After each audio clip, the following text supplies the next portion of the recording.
Olá, sétimo ano, tudo bem com vocês? Eu sou Viviane Santos e esse é o meu sinal. Sejam todos bem-vindos à aula de língua portuguesa, tá certo? Eu tô aqui acompanhada, como sempre, muito bem acompanhada, tá certo? De duas pessoas maravilhosas. Uma delas é Jéssica, nossa intérprete de Libras. Seja bem-vinda, Jéssica. Ela vai tornar essa aula muito mais acessível a todo mundo que está aí em casa. Eu espero que você goste da nossa aula de hoje. E eu também tenho a professora Adriana Maria no chat. Mas antes de eu passar para ela se apresentar para vocês e conversar, eu vou me autodescrever ainda pensando em acessibilidade, tá certo? Eu sou uma mulher negra de cabelos escuros, curtos, alisados, tenho olhos também escuros, uso óculos arredondados, estou em pé aqui nos nossos estúdios e tenho uma TV ao meu lado direito, onde passarão os slides da aula de hoje. E eu visto uma calça preta e uma blusa laranja, tá certo? Agora sim, a gente pode ir falar e conversar com a nossa professora Adriana Maria, que está no chat e vai conversar com vocês aí de casa. Olá, sétimo ano, espero que vocês estejam bem. Eu estou aqui sentada por trás de um computador, visto blusa laranja, como a professora Vivi, calça jeans azul, uso óculos, tenho um cabelo tamanho médio, tenho cor parda e estamos justamente aqui para interagir com vocês. Então, vocês são sempre bem-vindos nesta aula com esta professora maravilhosa, que é ótima em interpretação textual. Isso é só uma das características dela, tá? Então, vamos seguindo, professora Viviane. Isso é lenda, professora Adriana. É lenda. Ó, mas todo mundo que está em casa é bem-vindo sim a participar da nossa aula, tá? Então faz o login no app do Educa Recife com o seu número de matrícula e com a sua data de nascimento, aquele caminho todo que você já sabe, né? E caso você não consiga acessar o app por algum motivo, tem sempre o canal do YouTube. Lá as nossas aulas estão organizadas em playlists por série. Então você que é do sétimo ano, é só entrar lá e na playlist do sétimo ano e assistir todas as aulas, tá certo? Simbora para a aula de hoje, como a professora Adriana Maria estava falando, a gente vai conversar mais um pouquinho sobre a narrativa, né, um gênero textual que a gente vem trabalhando ao longo do ano. Então a gente vai fazer a leitura de um conto e tentar fazer uma interpretação sobre esse conto para saber o que a gente pode tirar dele, quais são os ensinamentos, qual é a logística do conto, qual é a estrutura que ele apresenta, será que ele possui todos os elementos que a gente vem conversando sobre narrativa ao longo do ano, né? São eles o personagem, o narrador, o enredo, o tempo, o espaço, tudo isso tem que estar lá na narrativa. Então a gente pode tentar perceber essas características, mas também a gente pode tentar fazer uma interpretação daquilo que no conto é intrínseco, ou seja, quais são os ensinamentos, qual é a moral por trás dessa história, né? O que é que ele pode passar para a gente de aprendizado individual e coletivo, né? A gente está sempre aprendendo coletivamente também com o comportamento do outro. Então, as narrativas servem muito para a gente observar, tentar fazer igual quando for bom e tentar fazer diferente quando a gente achar que é ruim, tá certo? Simbora então. Ó, o conto de hoje tem o título Entre as Folhas do Verdeó, tá? E a gente vai ler e tentar entender o que é que se passa nessa história. É uma história com um apelo à natureza, tá certo? Mas a gente vai lendo e conversando sobre ela. Ó, o texto ele começa com versos, né? Como se fosse uma cançãozinha popular. Ó, na primeira corça que disparou, errou. Então, por esse verso a gente já consegue perceber, desculpa, que temos um caçador, né? Que está à procura de caçar uma corça. E que nesse primeiro momento ele erra o alvo. Então a corça consegue escapar daquela situação. Voltando para a leitura, e na segunda corça acertou e beijou. E a terceira fugiu no coração de um jovem. Ele está entre as folhas do verdeó. Essa aqui é uma canção popular da Idade Média, como o texto traz pra gente, e ele dá um início, dá uma introdução para a história da gente. E a partir disso, tendo isso em mente, né, de que há corças fugindo e de que há um caçador na floresta, a gente parte para a história do conto. Bora lá. O príncipe acordou contente. Era dia de caçada. Os cachorros latiam no pátio do castelo. Vestiu o colete de couro, calçou as botas. Os cavalos batiam os cascos debaixo da janela. Apanhou as luvas e desceu. Aqui a gente tem a preparação do nosso personagem principal, que nesse caso aqui é um príncipe, para ir à caça. Então é aquele parâmetro inicial em que ocorre normalmente a introdução do personagem principal. Então aqui a gente tem a figura do príncipe como essa personagem principal. E a gente já tem a localização dele ali num espaço específico, né? Tá dentro do seu próprio reino e tá indo caçar, muito provavelmente na floresta, porque ninguém caça na cidade, né? Sim, professora Viviane. No meio das ruas. Então a gente sabe que vai ser uma região, um lugar de muita natureza, tá certo? De natureza aberta. Bora continuar o conto, ó. Lá embaixo parecia uma festa. Os arreios e os pelos dos animais brilhavam ao sol. Brilhavam os dentes abertos em risadas, as armas, as trompas que deram sinal da partida. Então havia uma festa, né, no reino. E aí tudo estava meio alvoroçado. E o príncipe só pensava em uma coisa, em ir caçar uma corça. Na floresta também ouviram a trompa e o alarido, que são instrumentos, né, usados para anunciar alguma coisa. Todos souberam que eles vinham e cada um se escondeu como pôde. Cada um se escondeu como pôde, a gente pode inferir que são os animais da floresta, né? Quando há esse movimento de caça, há também a ideia sempre de um predador e uma presa, né? Nesse caso aqui o príncipe era o predador, né, quem estava caçando, e os animais da floresta eram as presas. Então houve já esse movimento, a floresta já se mobilizou porque foi anunciada a caçada. Então os animais começaram a fugir, né? Só a moça não se escondeu. Acordou com o som da tropa e estava debruçada no regato quando os caçadores chegaram. Foi assim que o príncipe a viu, metade mulher, metade corça, bebendo no regato, um rio, tá? A mulher tão linda, a corça tão frágil. Então perceba que em algum momento ele espelhou nessa mulher e viu duas coisas. Ele viu que ela era metade mulher e metade corça. E quais são os desdobramentos disso? Porque ela não pertence a nenhuma das espécies específicas. Ela pertence a duas espécies. Então ela está em um entrelugar, né? Ela é nem uma coisa, nem é outra, ela é as duas. E aí a gente vai ver como é que o príncipe lida com essa mistura de raças, né, para nossa personagem, e como ela lida com o príncipe também, sendo desse outro lugar completamente diferente, tá? Bora continuar a leitura, ó. A mulher, ele queria amar. A corça, ele queria matar, porque ele era um caçador.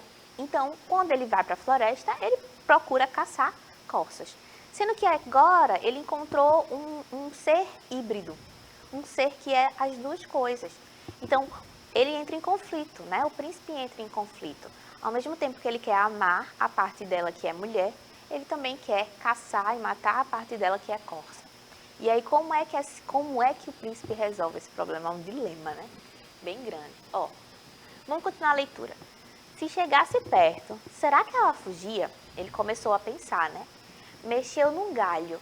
Ela levantou a cabeça ouvindo. Então o príncipe botou a flecha no arco, retesou a corda, atirou bem na pata direita. E quando a corça mulher dobrou os joelhos tentando arrancar a flecha, ele correu e a segurou, chamando homens e cães. Levaram a corça para o castelo. Veio o médico, trataram do ferimento e puseram a corça num quarto de porta trancada. Veja bem, aqui a gente tem o primeiro desdobramento do encontro entre o príncipe e a corça. No primeiro momento a gente sabe que o desejo dele era de matar a corça porque ele era caçador, mas por algum motivo ele não mata. Ele atira na perna dela e a aprisiona no castelo.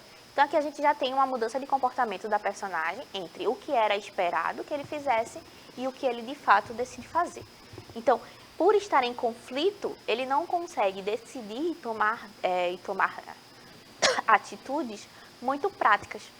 Ele vai precisar de um tempo para maturar as ideias e assim decidir com mais calma sobre o que fazer com relação à situação, tá?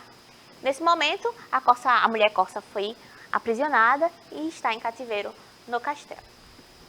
Todos os dias, o príncipe ia visitá-la. Só ele tinha a chave e cada vez se apaixonava mais. Mas a corça-mulher só falava a língua da floresta e o príncipe só sabia a língua do palácio. Então ficavam horas se olhando calados, com tanta coisa para dizer. Ele queria dizer que a amava tanto, que queria casar com ela e tê-la para sempre no castelo, que a cobriria de roupas e joias, que chamaria o melhor feiticeiro do reino para fazê-la virar toda mulher. Então aqui a gente tem um primeiro vestígio de solução para a história, de resolução do conflito, né? Que a gente sabe que o conflito é aquilo que desencadeia o enredo, a gente também já viu isso. Então a gente tem uma decisão do príncipe que pensa o seguinte: olha, estou apaixonado por uma mulher corça. Mas como é que eu resolvo isso? Eu posso chamar aqui um feiticeiro e transformá-la ela em toda mulher. Foi o que ele pensou para a resolução do conflito. Mas será que era o que ela queria também? Ou será que ela queria outra coisa? Porque pode ser que haja um conflito aí, né? A resolução pode ser diferente.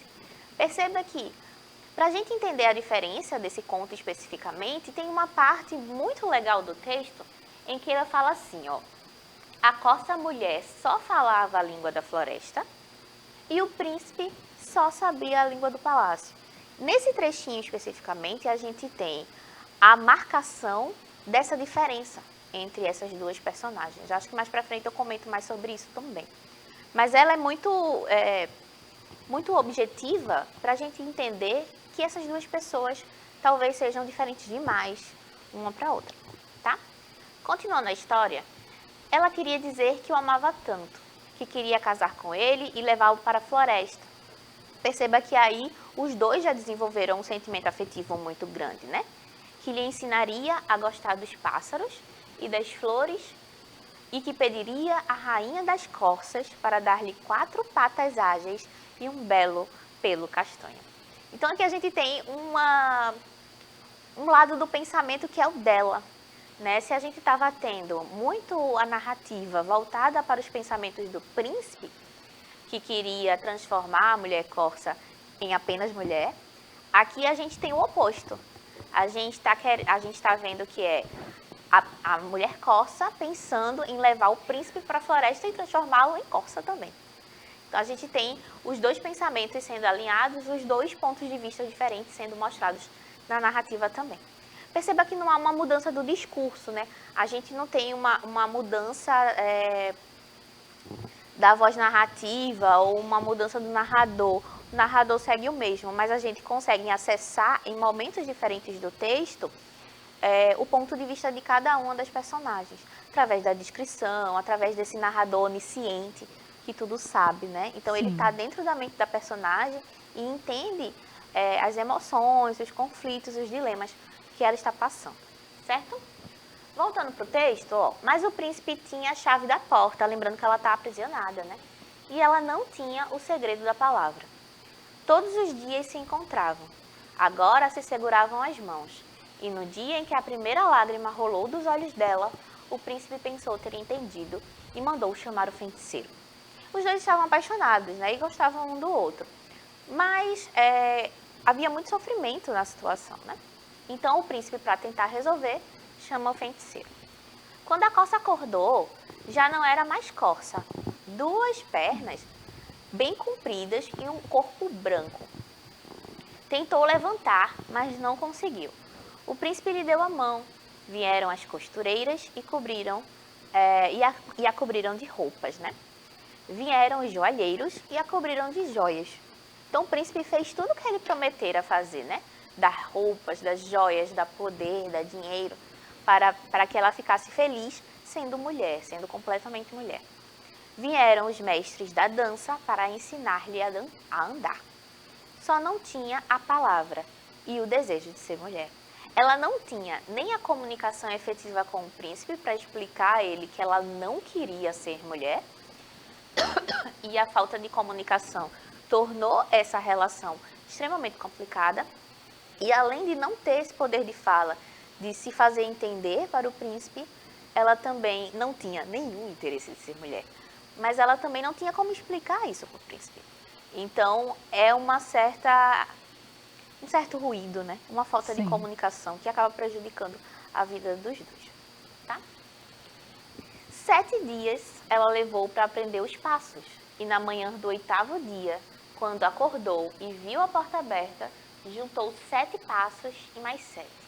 Atravessou o corredor, desceu a escada, cruzou o pátio e correu para a floresta, à procura da sua rainha. O sol ainda brilhava quando a corça saiu da floresta.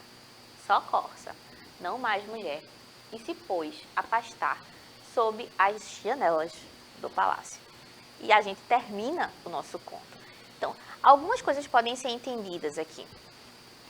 Ensinaram ela a andar, né? Vieram os mestres da dança e ensinaram ela a andar. A partir do momento em que ela aprendeu a andar e que ela consegue ter uma liberdade com isso, ela decide não ficar, né? Porque esse não era o desejo dela. Então, embora ela não conseguisse se comunicar, porque ela não falava a língua do príncipe, no momento em que ela conseguiu uma certa liberdade para chamar a sua rainha de volta, a rainha corça que vivia na floresta, ela disse: eu preciso voltar para casa. E aí ela não pensa 2 vezes em abandoná-lo e voltar para a vida que ela tinha, porque ela nunca desejou ser mulher. Então aqui a gente tem um envolvimento de 2 personagens de mundos completamente distintos. A gente tem acesso aos seus pensamentos, às suas emoções e aos seus conflitos internos, o que torna a narrativa muito rica, muito cheia de detalhes, né? Que a gente precisa ler com um certo cuidado. E a gente também tem a decisão da corça, que é muito diferente do que a gente tem nas histórias de contos de fadas tradicionais, né? Normalmente a gente tem o abandono do núcleo familiar inicial para esse núcleo familiar novo que vem muito pelo casamento, né? A figura de um príncipe é muito tradicional. Mas aqui a gente tem uma recusa desse status em prol da vida que se tinha, em prol da própria identidade. Então, é um movimento muito bonito de saber quem se é, ter orgulho de quem se é e voltar para o seu lugar do qual você se sente confortável. Então, é uma narrativa bastante peculiar para a gente pensar em todos esses aspectos, em toda essa estrutura que a gente já vinha conversando, né? A história, aqui é um resuminho da história, a história conta uma narrativa que é aparentemente bem comum sobre 2 seres que se apaixonam, contudo, podemos perceber ao longo da narrativa algumas complicações importantes para o romance. Essas complicações são dadas pelo conflito, e é o conflito quem vai guiar a narrativa e, consequentemente, a trama, até que se chegue ao clímax da história, e nesse ponto especificamente, nessa história especificamente, o clímax da história é dado pelo momento em que a personagem decide ir embora, levando em consequência o desfecho, que é esse abandono, a separação dessas 2 personagens, certo? O que mais? Uma dessas complicações é que os envolvidos aparentemente são de espécies e reinos distintos. Enquanto o príncipe está preso à sua humanidade, a mulher corça está refém da sua situação ambígua. Ela é as 2 coisas. E embora eu tenha colocado aí preso não é exatamente a palavra, mas ele está sujeito a essa condição, né? Quem é humano não pode ser outra coisa que não seja humano. E ela, como mulher corça, ela era 2 coisas. Ela era mulher e também era corça. Então a gente tem esse conflito muito bem estabelecido dentro da narrativa e ele perdura até que ela chega ao desfecho, né? Até o final da história. E me parece que é uma história muito irresolúvel, muito irresoluta, porque não tem uma solução que deixaria ambos felizes. Ele não tinha intenção de morar na floresta, ela não tinha intenção de morar na cidade. Então, a gente não tem um intercâmbio possível entre as 2 personagens, tá? Contudo, à medida em que a narrativa se desenrola, podemos perceber que a mulher corça não tem desejo algum de se transformar em mulher humana completamente, o que não entra em acordo com os desejos do príncipe, isso aqui a gente também já viu, né? E embora ambos estivessem apaixonados, esse impasse impede que os 2 consigam ficar juntos, pois essa incompatibilidade não é resolvida ao longo da narrativa. Isso faz com que a gente pense um pouco sobre o que a gente espera de um texto narrativo. Porque a gente sempre espera que uma narrativa tenha desfecho. Ela tenha um final, especialmente para quem gosta de finais felizes, né? Onde tudo acaba bem. A gente sempre espera que a resolução seja a melhor possível. A mais feliz, a mais alegre, a mais adequada para as personagens. Então, esse desfecho desse conto especificamente, ele é uma quebra da expectativa do que se espera de uma narrativa de conto de fadas. Porque eles não terminam juntos. Eles não conseguem superar as diferenças, né, para ficarem juntos. E isso torna essa narrativa talvez não apenas diferente, mas única, né? E muito reflexiva sobre como a gente constrói as nossas histórias, certo? Uma das frases do texto, em que evidencia essa diferença que eu estava falando para vocês é: mas o príncipe tinha a chave da porta e ela não tinha o segredo da palavra. Isso aqui evidencia muito o quanto o príncipe tinha poder com relação à liberdade da corça e enquanto ela estava sujeitada àquela situação. Mas ela não tinha o segredo da palavra, ou seja, ela não sabia como dizer a ele o que estava sentindo, a sua aflição, o seu medo de ficar ali, o seu desejo de voltar para casa. Então havia esse impedimento entre os dois, né? Aqui podemos perceber que por mais poder que o príncipe tivesse sobre a permanência do cativeiro da mulher corça, a comunicação nunca se estabeleceria, pois ela não falava a língua dele e ela não a compreendia. E aí a gente pode pensar alguns pontos importantes a partir da leitura desse texto e fazendo a interpretação deles, né? Um desses pontos importantes é a empatia, que é uma coisa que a gente vira e mexe e volta aqui como inteligência emocional, né, professora Adriana? Que é a necessidade de você se colocar no lugar do outro para entender talvez o que ele está passando, que ele ou ela está passando, tá? E como a gente define a empatia?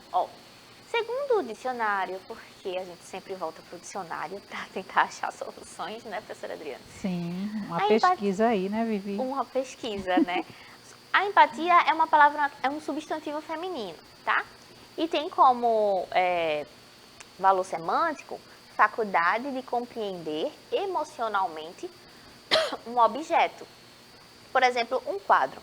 Então, se eu estou fazendo uma interpretação de um quadro, de uma música, da arte em geral, eu estou fazendo um exercício também de empatia, né? De entender qual é a mensagem por trás daquela arte e quais são as emoções que eu posso acessar a partir da interpretação e da leitura de uma obra de arte, tá? Segundo ponto, a empatia seria a capacidade de projetar a personalidade de alguém num objeto, de forma que este pareça como que o que impregnado dela. Eu estou falando de objeto, o dicionário traz objeto, mas pode ser uma troca entre pessoas também. Então, por exemplo, se a professora Adriana passa por alguma situação difícil e ela me conta, a partir do momento em que ela me conta, eu vou fazer um exercício de empatia para tentar entender o que nela é tristeza, é alegria, né? Porque pode ser um episódio alegre também, é emoção, para tentar me aproximar dessa emoção e assim acolher o fato com mais facilidade. Então, a empatia vai ser esse exercício de troca entre duas pessoas que se conhecem ou não se conhecem, depende da situação, e tentam fazer esse movimento de aproximação, tá certo? A gente aprendeu muita coisa com esse conto? Bastante, Viviane. Bastante, né? Tanto que a nossa aula já está acabando, professora Adriana. Pois é, Viviane. Então, neste conto eu aprendi bastante, né? O respeito à individualidade, né, de si mesmo, né? Quando a mulher corça toma essa decisão de viver a sua vida, né? Então, pessoal, leitura é isso, nos faz viajar, imaginar. Então, leiam bastante. Essa aula foi maravilhosa. E voou, né? Voou o tempo. Então, pessoal, até a próxima. Me despeço de vocês. É isso, minha gente. Eu também vou me despedindo por aqui, lembrando que vocês podem acessar esse conto lá na árvore do livro. Tá sempre lá disponível para todos vocês, tá certo? Um cheiro, obrigada, Jéssica, e até a aula. Até a próxima aula. Tchau, tchau.